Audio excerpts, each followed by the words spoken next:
कर्नाटक के शिवमोगा शहर के गजनूरू गांव की रूपा प्रवीण राव रोज 60 किलोमीटर का सफर करती हैं ताकि वो अस्पताल में भर्ती मरीजों को देख सकें, उनका इलाज कर सकें। रूपा पेशे से नर्स हैं और 9 महीने की गर्भवती भी, लेकिन मरीजों के प्रति उनका समर्पण कमाल का है।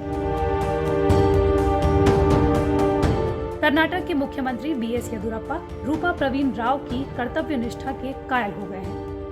उन्होंने खुद रूपा से फोन पर बातचीत की, उनके काम के लिए उन्हें बधाई दी और साथ ही उनको अब घर पर रहकर आराम करने की भी सलाह दी। इससे पहले उनके अस्पताल के कई बड़े अधिकारी भी रूपा से काम न करने को कह चुके थे, लेकिन रूपा का कहना है कि मरीजों को उनकी जरूरत है। फिलहाल सीएम की सलाह के बाद अब रूपा घर पर आराम कर रही हैं और आने वाले नन्हे मेहमान का इंतजार कर रही हैं। आज है इंटरनेशनल नर्सेज डे। पूरी दुनिया इनके साहस, इनकी कर्तव्य निष्ठा को सलाम कर रही है। 2020 को तो वैसे ही WHO यानी कि विश्व स्वास्थ्य संगठन ने नर्सेज और मिडवाइफ्स के नाम किया था, लेकिन किसने सोचा था कि इसी साल सबसे ज्यादा जरूरत अगर किसी की होगी तो इन्हीं नर्सेज, इन्हीं मिडवाइफ्स और हेल्थ वर्कर्स की होगी।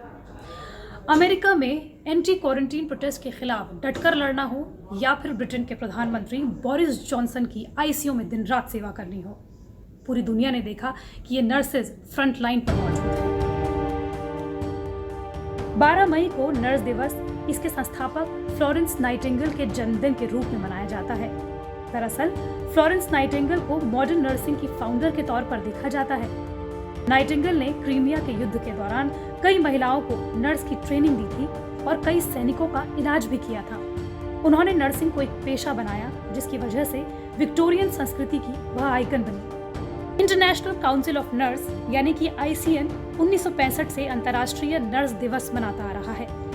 इस संकट काल में आपका क्या कर्तव्य है? आपका कर्तव्य है in health workers, nurses, midwives की आत्मसम्मान की रक्षा करना, इनके अधिकारों की रक्षा करना, और सरकार को ज़रूरत है सभी को PPE यानी कि पर्सनल प्रोटेक्शन किट मुहैया कराना और साथ ही इनके खिलाफ हो रही हिंसा को रोकना।